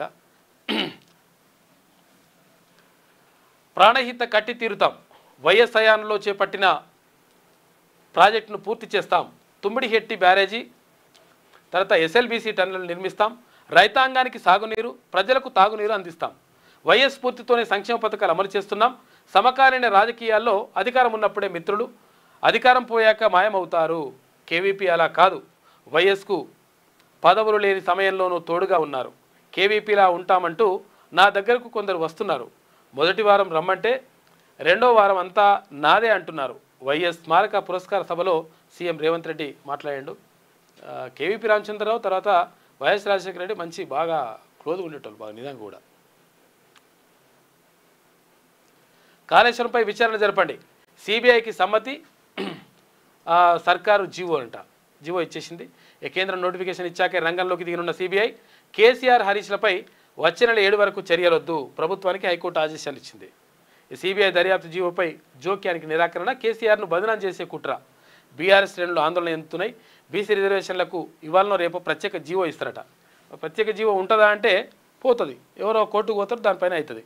అయితే నేను కరెక్టే చేసినా ఇద్దామనుకున్నా కానీ వాళ్ళు ఒప్పుకుంటలేరని చెప్పే ప్రయత్నం చేస్తున్నట ముఖ్యమంత్రి రేవంత్ రెడ్డి. ఇది ఆంధ్రజ్యోతిలో ఉన్నటువంటి ప్రధాన కథనాలు. అయితే ఒకసారి శనార్థి తెలంగాణ చూద్దాం. అమ్మో ఇంత కుట్రనా, కవిత ఆరోపణలు హరీష్ సంతోష్లపైనే, కానీ ఇరికించింది మాత్రం కేసీఆర్నే. కాళేశ్వరం అవినీతిలో హరీష్దే కీలక పాత్ర అన్న కవిత. కేసీఆర్ వారి ఒత్తిళ్ల మేరకే ఇలాంటి పని చేసి ఉంటారని ఆరోపణ. కవిత వ్యాఖ్యలతో కేసీఆర్కు ఇబ్బందికర పరిస్థితులు. హరీష్ స్పందిస్తే బీఆర్ఎస్లో పెనుదుమారమే. కేసీఆర్ ఆదేశాల మేరకే తాను నడుచుకున్నట్టు చెబితే అంతే సంగతులు. బీఆర్ఎస్లో చిచ్చు పెట్టడమే కవిత టార్గెట్. అందుకే హరీష్ సంతోష్ రావులే లక్ష్యంగా విమర్శలు. తన విమర్శలతో హరీష్ సంతోష్లు కేసీఆర్ను కార్నర్ చేస్తారన్నదే కవిత ఎత్తుగడ. కానీ రాజకీయ పరిణతిని ప్రదర్శించిన హరీష్ కవిత కామెంట్స్పై బీఆర్ఎస్ సీరియస్ రియాక్షన్ ఇచ్చింది. వెంటనే ఆమెపై సస్పెన్షన్ వేటేసిందని చెప్పేసి ఒక ప్రత్యేక కథనం వేసింది శనార్థి తెలంగాణ దినపత్రిక. తెలంగాణ జాగృతి అధ్యక్షురాలు, శాసనమండలి సభ్యురాలు కల్వకుంట్ల కవిత బీఆర్ఎస్ పార్టీ పుట్టి ముంచేందుకే కంకణం కట్టుకున్నట్లు తెలుస్తోంది. కాళేశ్వరం ప్రాజెక్టులో జరిగిన అవకతవకలపై విచారణ బాధ్యతలను కాంగ్రెస్ ప్రభుత్వం సిబిఐకి అప్పగించినందున నిన్న ఎమ్మెల్సీ కవిత చేసినటువంటి కామెంట్స్ ఆమె అసలు లక్ష్యాన్ని బయటపెట్టేశాయి. కాళేశ్వరంలో తప్పిదాలు జరగడానికి, అలాంటి నిర్ణయాలు మాజీ ముఖ్యమంత్రి కేసీఆర్ తీసుకోవడానికి కారణం హరీష్ సంతోష్ రావేనని ఆమె తీవ్రంగా ఆరోపణలు చేసిన విషయం తెలిసిందే. తన తండ్రి కేసీఆర్ మంచోడే, కానీ మాజీ మంత్రి హరీష్ రావు ఒత్తిళ్ల వల్లే ఆయన కాళేశ్వరం పనులు, టెండర్ల విషయంలో కవిత తలగినట్లుగా కామెంట్ చేసింది. మొత్తం మీద ఒక రకంగా వ్యూహాత్మకంగా వెళ్తున్నారు, వీళ్ళు ఒక రకంగా నాటకాలు ఆడుతున్నారు అనేటువంటి డ్రామాలు చేస్తున్నారు అనేటువంటిది కూడా ఆరోపణలు ఉన్నాయి వీళ్ళ మీద కావాలని. ఎందుకంటే ఇక్కడ బీసీ ఉద్యమం బలంగా బలపడుతుంటే ఏమవుతుందంటే బీసీ ఉద్యమాన్ని విచ్ఛిన్నం చేయాలంటే ఏం చేయాలి, మళ్ళీ బీసీ పేరుతోటే పోవాలి, బీసీలకు మంచి జరగాలని చెప్పేసి ఒక ఉద్యమంలాగా చేయాలి, చేసి బీసీలను విడగొట్టాలనేటువంటి ప్రయత్నం కూడా అందులో భాగంగా కూడా ఇది జరుగుతుందని చెప్పేసి కొంతమంది విశ్లేషకులు అంటున్నారు. కవితకు 3 పార్టీల నేతలు కౌంటర్స్ ఇచ్చారు. బీఆర్ఎస్లో 3 ముక్కలాట నడుస్తుంది. అవినీతి పరులకు బీజేపీలో చోటు లేదు. బీజేపీ జాతీయ OBC Morcha chief doctor Laxman అంటున్నాడు, కవితను కాంగ్రెస్లో చేర్చుకోం, వారిది వాటాల పంపకాల పంచాయతీ. టీపీసీసీ అధ్యక్షుడు మహేష్ కుమార్ గౌడ్ అంటుండు, ఇది వాళ్ళ ఇంట్లో పంచాయతీ అంటుండు. ఇక పార్టీ కేడర్ కన్నా పేగుబంధం పెద్దదేమీ కాదు, కవిత మాటలు కార్యకర్తలను బాధించాయి. బీఆర్ఎస్ మహిళా నేతలు సత్యవతి, గుంగిడి సునీత, కవిత అన్నాడు. ఇక కవిత సస్పెన్షన్ బాధాకరమే అయినా కేసీఆర్ నిర్ణయాన్ని స్వాగతించాల్సిందే, బీఆర్ఎస్ ఎమ్మెల్యే పల్లా రాజేశ్వరరెడ్డి అంటున్నట. తెలంగాణ జాగృతి అధ్యక్షురాలు శాసనమండలి సభ్యురాలు కల్వకుంట్ల కవితపై బీఆర్ఎస్ పార్టీ వేటు వేసిన తర్వాత భారత అంటే బీఆర్ఎస్ పార్టీ, బీజేపీ, అటు కాంగ్రెస్ ముఖ్య నేతలు స్పందించారు. ఈ మేరకు మంగళవారం వారు మీడియా సమావేశాలు నిర్వహించారు. కాళేశ్వరంలో 3 పిల్లర్లు కూలినట్లే బీఆర్ఎస్ పార్టీ కూడా మూలు ముక్కలైన అయిందని బీజేపీ ఓబీసీ మోర్చా జాతీయ అధ్యక్షుడు డాక్టర్ లక్ష్మణ్ అన్నాడు. మొత్తం మీద పార్టీ పని కూడా అయిపోతుందట. భారత్ వృద్ధి రేటు 7.8%. ప్రపంచవ్యాప్తంగా ఆర్థిక మందగమనంలో ఉన్న భారత్ పురోగమిస్తుంది అని చెప్పేసి ప్రధాని చెప్తా ఉన్నాడు. రాజకీయాల్లో వారసత్వం అంటే ఇక్కడ యుద్ధం చేసేటువంటి ప్రయత్నం కనిపిస్తున్నారట. పార్టీల నుంచి సస్పెన్షన్కు గురైన వారసులు ఎవరెవరు? కవిత సస్పెన్షన్ వేళ మొదలైన చర్చ. గతంలో మేనకా గాంధీ అంటే అక్కడది గాంధీ కుటుంబంలో అంటే ఇందిరాగాంధీకి సంబంధించి అక్కడ మేనకా గాంధీ కోడలు. అయితే మేనకా గాంధీ విభేదించేసి పక్కకి వెళ్ళిపోయింది. తర్వాత ఇక్కడ నందమూరి ఎన్టీఆర్కి సంబంధించి హరికృష్ణ, దగ్గుపాటిపై వేటు. దగ్గుపాటి అప్పుడు గతంలో ఎవరు విదేశీ పర్యటనకు ఈయన ఎన్టీఆర్ పోతే ఆ సీటును ఖతం చేసి మొత్తం మీద నేనే ముఖ్యమంత్రి అవుతా అని చెప్పేసి దగ్గుపాటి అనుకున్నట. అట్లా ఇక అలగరి శశికళ అక్కడ ఏది జయలలితకు సంబంధించి. ఇక శివపాల్ యాదవ్, రాజ్ ఠాక్రే బహిష్కరణ. ఇక రేవన్న, దుష్యంత్ చౌతాలా, ఆ తర్వాత తేజ్ ప్రతాప్ ఓట్, వైసీపీ నుంచి బయటకు వచ్చిన షర్మిల రాజకీయాలు. ఇట్లా మొత్తం మీద సొంత పార్టీ నుంచే గెంటేసినటువంటి పరిస్థితులు కొంతమందికి కనిపించినాయని చెప్పేసి, సొంత మనుషులకే కనిపించినాయని చెప్పేసి ఒక కథనం కనిపిస్తూ ఉంది. రాష్ట్ర రాజకీయాల్లో అనూహ్య పరిణామం చోటు చేసుకుంది. గులాబీ పార్టీ అధినేత మాజీ ముఖ్యమంత్రి కేసీఆర్ తన కూతురు ఎమ్మెల్సీ కవితను బీఆర్ఎస్ పార్టీ నుంచి సస్పెండ్ చేయడం దేశవ్యాప్తంగా చర్చనీయాంశమైంది. పార్టీ వ్యతిరేక కార్యకలాపాలకు పాల్పడడం, కీలక నేతలపై విమర్శలు చేయడం వంటి కారణాలతో ఆమెను పార్టీ నుంచి బహిష్కరించినట్లు బీఆర్ఎస్ ప్రకటించింది. ఈ ఘటనతో గతంలో సొంత పార్టీ నుంచి సస్పెండ్ అయిన లేదా బహిష్కరించబడిన రాజకీయ కుటుంబాల వారసుల గురించి సర్వత్రా చర్చ జరుగుతోంది. పార్టీ సిద్ధాంతాలను, క్రమశిక్షణను ఉల్లంఘిస్తే ఎవరిని ఉపేక్షించబోమని పలు రాజకీయ పార్టీలు అధినేతలు కుటుంబ రాజకీయాలకు షాకిచ్చేలా చర్యలు తీసుకుంటూనే ఉన్నారు. గతంలో మేనకా గాంధీ, తర్వాత కాంగ్రెస్ పార్టీ నుంచి బహిష్కరించి ఇట్లా వీళ్ళ పని అయిందని చెప్పేసి చెప్తా ఉన్నారు. మనం ఒకసారి చూసుకుందాం వాళ్ళని ఎవరెవరు ఎట్లయిందో.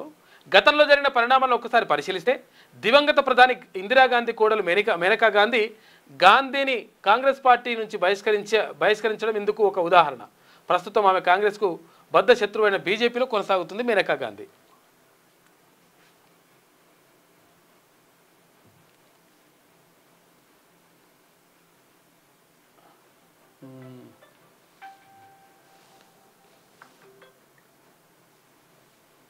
సెకండ్ పేజీ లేదా?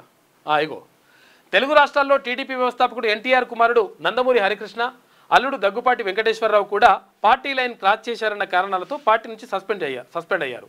తమిళనాడులో డిఎంకే అధినేత కరుణానిధి తన కుమారుడు ఎంకే అరగిరిపై వేటు వేయగా, అన్నా డిఎంకే పార్టీ తర్వాత శశికళపై వేటు వేసింది. ఇక్కడ జయలలిత ఫ్రెండ్కి. ఉత్తర భారతదేశంలోనూ ఇలాంటి ఘటనలు జరిగాయి. ఉత్తరప్రదేశ్లో సమాజ్వాదీ పార్టీ వ్యవస్థాపకుడు ములాయం సింగ్ యాదవ్ తన సోదరుడు శివపాల్ యాదవ్ను పార్టీ నుంచి సస్పెండ్ చేయగా, ఆర్జేడీ వ్యవస్థాపకులు లాలూ ప్రసాద్ యాదవ్ తన కుమారుడు తేజ్ ప్రతాప్ను బహిష్కరించారు.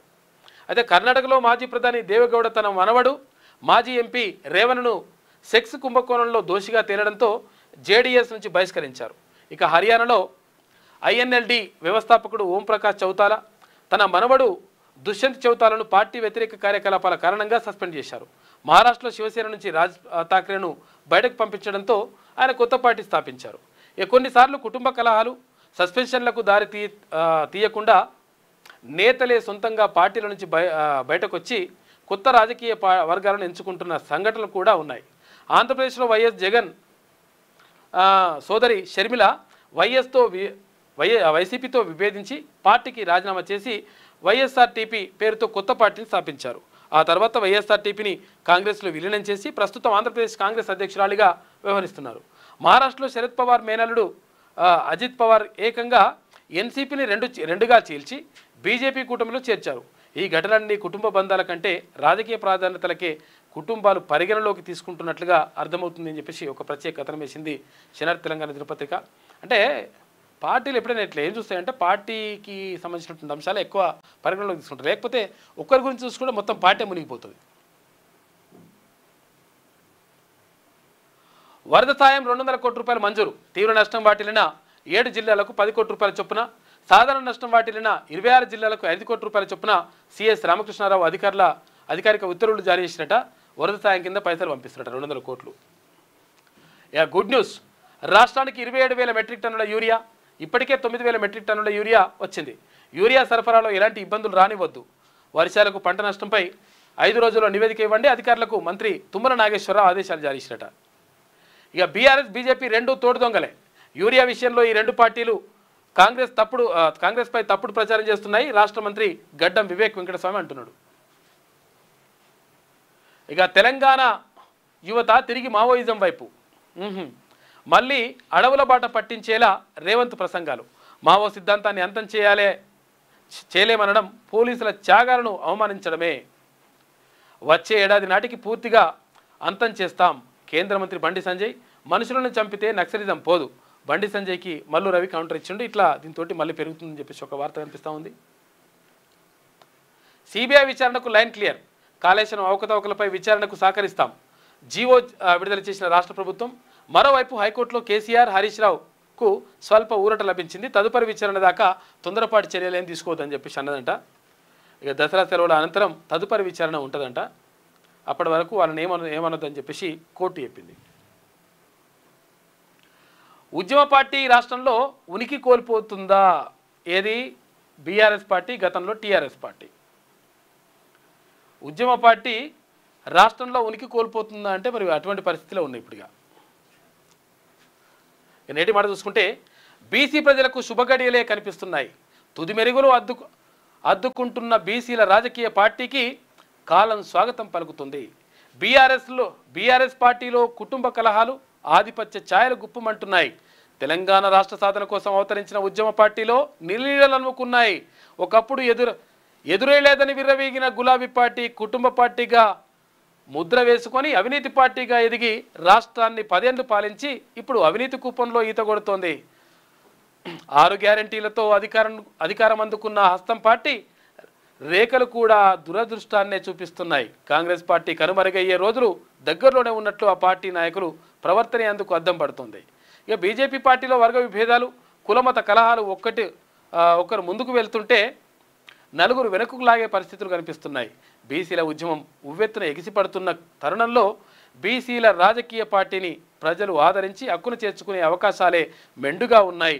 బీసీలకు మంచి రోజులు వస్తాయని చెప్పేసి పెద్దపల్లి రాజన్న ఒకటి ప్రత్యేక నేటి మాట రాసిండు. ఓటు నమ్ముకున్నంత వరకు బానిస బతుకులే అని చెప్పేసి వాస్తవం చెప్పిండు సకినాల సుధాకర్ పటేల్. ప్రత్యేక వ్యాసం రాసిండు. మన ఓటును మనం అమ్ముకుంటే అంటే డాక్టర్ బిఆర్ అంబేద్కర్ అంటాడు, నేను ప్రజలకు డబ్బునో లేకపోతే దేన్నో ఇవ్వట్లేదు, ఓటు అనే ఆయుధాన్ని ఇస్తున్నా. ఓటు అనే ఆయుధాన్ని సక్రమంగా వినియోగించుకొని వాళ్ళు బాగుపడతారో, అధికారంలోకి వస్తారో, లేదంటే ఆ ఓటు నమ్ముకొని వాళ్ళే కట్టుకుంటారో వాళ్ళని నిర్ణయించుకోవాలి. కాబట్టి ఓటు నమ్ముకోవాలన్నా, ఓటును కరెక్ట్గా వేసుకోవాలన్నా నిర్ణయం మీ చేతిలోనే ఉందని చెప్పేసి చెప్తాడు. కాబట్టి ఓటును సక్రమంగా వినియోగించుకున్నంత కాలం మాత్రమే అది ఉంటుంది లెక్క. ఇది అమ్ముకుంటే లెక్క ఏమవుతుంది? మీ బతుకులు అంటే ఎవరైతే ఓటు నమ్ముకుంటారో వాళ్ళ బతుకులే ఆగమవుతాయి. నిలిచిన చెత్త సేకరణ పెరిగిన దోమలు పెడతా అని చెప్పేసి ఏందో ఇక్కడ ఇది శనార్థి తెలంగాణలో ఉన్నటువంటి ప్రధాన కథనాలు. అయితే ఒకసారి పల్లవి చూద్దాం. రాష్ట్ర కేబినెట్లో మాజీ నక్సలైట్లు యువతను నక్సలిజం వైపు మళ్లించేందుకు కుట్ర. ఉపరాష్ట్రపతి అభ్యర్థి సుదర్శన్ రెడ్డి కూడా అదే సిద్ధాంతానికి చెందిన వ్యక్తి. హోంమంత్రి బాధ్యతలు నిర్వర్తిస్తున్న సీఎం పోలీసులకు గౌరవం ఇవ్వరా? కేంద్ర మంత్రి బండి సంజయ్ సంచలన వ్యాఖ్యలు చేసిండు. కేసీఆర్ నిర్ణయాన్ని స్వాగతిస్తున్నామని చెప్పేసి ఇక్కడ సత్యవతి రాథోడ్, అటు గొంగడి సునీతా మహేందర్ రెడ్డి, అటు కవిత మాలోత్ కవిత అందరు కూడా నిన్న ప్రెస్ మీట్ పెట్టారు. ఇక వాళ్ళ ఆస్తుల తగాదాతో మాకేందుకు సంబంధం అని చెప్పేసి, ఇంటి పంచాయతీ మాకెందుకు అని చెప్పేసి ఇక్కడ మహేష్ కుమార్ గౌడ్ అంటుండు. ఎమ్మెల్సీ కవిత సస్పెండ్. పార్టీ వ్యతిరేక కార్యకలాపాలను తీవ్రంగా పరిగణిస్తూ నిర్ణయం తీసుకున్న కేసీఆర్. పార్టీ ప్రధాన కార్యదర్శులు సోమభరత్, రవీంద్రరావు పేరిట ప్రకటన విడుదలైంది. ఇది లెటర్. ఈ లెటర్ ఏమని రాసినట్టే, పార్టీ ఎమ్మెల్సీ శ్రీమతి కె కవిత ఇటీవల కాలంలో ప్రవర్తిస్తున్న తీరుతెన్నులు, కొనసాగిస్తున్న పార్టీ వ్యతిరేక కార్యకలాపాలు బీఆర్ఎస్ పార్టీకి నష్టం కలిగించే రీతిలో ఉన్నందున పార్టీ అధిష్టానం ఈ విషయాన్ని తీవ్రంగా పరిగణిస్తుంది. పార్టీ అధ్యక్షుడు కె చంద్రశేఖరరావు గారు శ్రీమతి కె కవితను తక్షణం పార్టీ నుంచి సస్పెండ్ చేస్తూ నిర్ణయం తీసుకున్నారని చెప్పేసి సోమ భరత్ కుమార్ ప్రధాన కార్యదర్శి, పార్టీ క్రమశిక్షణ వ్యవహారాల బాధ్యులు, ఇక్కడ టి రవీందర్రావు ప్రధాన కార్యదర్శి పేరుతోటి ఈ లేఖని విడుదల చేసిండ్రు. ఇక ఎస్ఎల్బీసీ పూర్తి చేసి నల్లగొండ ప్రజల రుణం తీర్చుకుంటాం. ఉచిత విద్యుత్పై వైఎస్ఆర్ చెరగని ముద్ర వేశారు. ఆయన తీసుకొచ్చిన పథకాలు రద్దు చేసే ధైర్యం ఎవరికీ లేదు. 1300 కోట్ల రూపాయలతో మెరుగైన రైతుల బకాయిలను రద్దు చేశారు. 1300 కోట్ల రూపాయల మేర. ఇక వైఎస్ రాజశేఖర రెడ్డి మెమోరియల్ అవార్డు 2025 కార్యక్రమంలో సీఎం రేవంత్ రెడ్డి నిన్న మాట్లాడాడు. ఇక HYDRAA at the rate of 1070 అందుబాటులోకి టోల్ ఫ్రీ నెంబర్ ఇచ్చారు 1070. ప్రభుత్వ స్థలాలు కబ్జాకు గురైన ప్రమాదాలు జరిగినా ఫిర్యాదు చేయొచ్చట. ఇక హైడ్రా కమిషనర్ ఏవి రంగనాథ్ వెల్లడి. ఇప్పుడు హైడ్రాని కొంతవరకు మెచ్చుకుంటున్నారు పబ్లిక్. ఎందుకనంటే కొన్ని చెరువులు అవన్నిటిని కూడా కొంతవరకు కాపాడడంతో ముంపునకు ఎక్కువ గురైతలేవు అనేటువంటి అది కూడా వస్తుంది. కొంతవరకు అంటే మనం ఉన్నట్టుగా చెప్పుకోవాలి, కొంతవరకు మంచి కూడా జరుగుతూ ఉంది అని చెప్పేసి కొంతమంది చర్చిస్తున్నారు. ఎలాంటి చర్యలు తీసుకోవద్దు. ఘోష్ కమిషన్ నివేదిక ఆధారంగా సిబిఐ విచారణ వద్దు. హైకోర్టులో కేసీఆర్, హరీష్ రావులకు బిగ్ రిలీఫ్. ఇక కాళేశ్వరం కమిషన్ నివేదికను రద్దు చేయాలని హైకోర్టులో పిటిషన్లు. తదుపరి విచారణ అక్టోబర్ 7కు వాయిదా పడ్డది. దసరా వెకేషన్ తర్వాత వాదనలు వింటామని చెప్పేసి కోర్టు అన్నదంట. ఇది పల్లవిలో ఉన్నటువంటి ప్రధాన కథనాలు. అయితే ఒకసారి ఏమేమంటుందో చూద్దాం. రాసుకొచ్చిందా మరి? ఘోష్ నివేదిక ఆధారంగా సిబిఐ దర్యాప్తు చేయొద్దు. ఇలా కథనేదనమాట. చేస్తే ఏమవుతుంది? నిజంగా ఏం దాంట్లో అవినీతి చేయకపోతే, మీరేం అటువంటి కార్యకలాపాలకు పాల్పడకపోతే. కమిషన్ రిపోర్టుపై చర్యల అమలును ఆపండి. రాష్ట్ర ప్రభుత్వానికి హైకోర్టు మధ్యంతర ఉత్తర్వులు. ఎన్డీఎస్ఏ నివేదిక ఆధారంగానే సిబిఐ దర్యాప్తు. న్యాయస్థానానికి వెల్లడించిన అడ్వకేట్ జనరల్. పిటిషనర్ల ప్రతిష్టకు భంగం వాటిల్లో పోవదన్న మీ హామీకి భిన్నంగా జరిగితే కోర్టు పరిగణలోకి తీసుకుంటుందని చెప్పేసి ఇట్లా అనుకూలంగా రాసుకొచ్చింది. ప్రాణహిత గ్రావిటీ ఉత్త గారడీ అంట. గారడీ ఎందుకవుతుంది? ప్రాణహిత చేవెళ్ళ అయితే 21 మీటర్లు, తర్వాత ఇప్పుడు ఇది కాళేశ్వరం ప్రాజెక్ట్ అయితే 100 మీటర్ల దాకా ఎత్తిపోయాలి. చూసుకో, గ్రావిటీ లేదట. మళ్ళీ ఇట్లా 20 మీటర్లు అయితే ఈజీగా ఎత్తిపోయచ్చు. కరెంట్ బిల్ కూడా పెద్దగా రాదు. అలా ఎంత 100 మీటర్లు అయితే ఇట్లా రాసుకొస్తానమాట. లేకపోతే ఆమెకు అనుకూలంగా రాసుకొస్తుంది. నేను కొంచెం జరిగితే కుర్చీలో కూర్చునేటోళ్ళు రెడీగా ఉన్నారు. నేనే నడుపుతలే జరుగు అనే వాళ్ళు కూడా సిద్ధంగా ఉన్నారట. సీఎం కుర్చీపై రేవంత్ రెడ్డి సంచలన వ్యాఖ్యలు. తుమ్మిడి హెట్టిని కట్టి తీరుతామని చెప్పేసి ముఖ్యమంత్రి అన్నాడు. ఎరువుల వాడకాన్ని తగ్గించాలని పిలుపు. బీఆర్ఎస్ నుంచి కవిత సస్పెన్షన్. నయం ఇంక ఇయ్యాలేసిన వార్త ఎప్పుడు వేయకపోతుండే. పార్టీ వ్యతిరేక కార్యకలాపాలకు పాల్పడుతున్నందుకు చర్య. నిర్ణయం తీసుకున్న బీఆర్ఎస్ అధినేత కేసీఆర్. నిన్న ముగ్గురు వచ్చి ప్రెస్ మీట్ పెట్టారు. కన్నబిడ్డ కంటే పార్టీనే ముఖ్యం. కేసీఆర్కు ప్రజలే కుటుంబం. మరోసారి రుజువైంది. కేటీఆర్, హరీష్ రావు ఇద్దరూ ఆయనకు 2 భుజాలు. పార్టీ ఉంటే ఎంత పోతే ఎంత అని మాట్లాడొచ్చా? కవిత సస్పెన్షన్ను స్వాగతించిన సత్యవతి, మహిళా నేతలు. అట్లా మోదీ చేతికి రేవంత్ అధికారం అని చెప్పేసి కావాలనే కేంద్రానికి దర్యాప్తు అధికారాలను అప్పగిస్తున్న రేవంత్ అని చెప్పేసి అంటున్నాడు. రేవంత్ రెడ్డి ఒక వ్యూహాత్మక నిర్ణయం తీసుకున్నాడు ఇక్కడ. వీళ్ళకి అర్థమవుతలే లెక్క, అర్థమవుతలేంది అర్థమవుతుంది, కానీ విషయం ఏంటంటే అయ్యో కేంద్రానికి ఇస్తారా, కేంద్రానికి ఇస్తే మా పని చేస్తే ఎట్లా అని వీళ్ళు బాధపడుతున్నారు అనమాట. కాళేశ్వరంపై సిబిఐతో దర్యాప్తు చేయండి, కేంద్ర హోంశాఖకు రాష్ట్ర ప్రభుత్వం లేఖ రాసింది. ఎన్డీఎస్ఏ నివేదిక ఆధారంగానే దర్యాప్తుకు సిఫారసు, నోటిఫికేషన్ విడుదల అని చెప్పేసి ఒక వార్త. కాళేశ్వరం కోసమే గేట్లు ఓపెన్, సిబిఐకి అనుమతి ఒక్క కేసులోనే, నిషేధం సడలిస్తూ ఉత్తర్వులు జారీ చేసిన రాష్ట్ర ప్రభుత్వం. జీవో 51ని సవరించి జీవో 104 ద్వారా అనుమతి అంట. మిగతా విషయాల్లో రాష్ట్రంలోకి సిబిఐ ప్రవేశంపై నిషేధం. ఒత్తిడి ఉంటేనే కాళేశ్వరంపై దర్యాప్తు చేపట్టే అవకాశం, ఒకవేళ స్వీకరిస్తే మోదీ రేవంత్ బంధం బయటపడ్డట్టే అని చెప్పేసి ఇట్లా చేస్తుంది, కానీ కాదు. ఇప్పుడు ఇట్లా బీఆర్ఎస్ పని చేసే పని చేసిండు అక్కడ ముఖ్యమంత్రి. ఇక పీఆర్సీ ప్రకటన లేదు, సిపిఎస్ ఊసే లేదు, సర్కార్తో చర్చల్లో ప్రస్తావనకు రాని కరువు బత్యం. ఈమె అంగలారుస్తుంది. నెలకు 700 కోట్ల రూపాయలు చొప్పున పెండింగ్ బిల్లులు క్లియర్, త్వరలోనే హెల్త్ కార్డులు మంజూరుకు విధి విధానాలు ఏర్పాటు చేసిండ్రు. దీంతో వాళ్ళ వెనక దగ్గర ఉద్యోగులు చేసి ఎరువులకు యూరియాకు సంబంధించి యూరియా సంక్షోభం మరింత జటిలమని చెప్పేసి రాజన్న సిరిసిల్ల జిల్లా గంభీరావుపేటలో యూరియా కోసం నిలబడి క్యూలోనే సొమ్మసిల్లిన రైతు పెండెల మల్లయ్య అని చెప్పేసి ఇక్కడ ఒకటి చిత్రం వేసింది. ఇది నీళ్లకు జేజేలు, నిందలపై నిప్పులు, ఇంకెట్లా అప్పుడెట్లా ఇప్పుడెట్లా అని చెప్పేసి కాకపోటు వేసి ఇంకా తిప్పుతున్నారు, కానీ పని అయిపోయిందని చెప్పేసి అందరూ అంటున్నారు.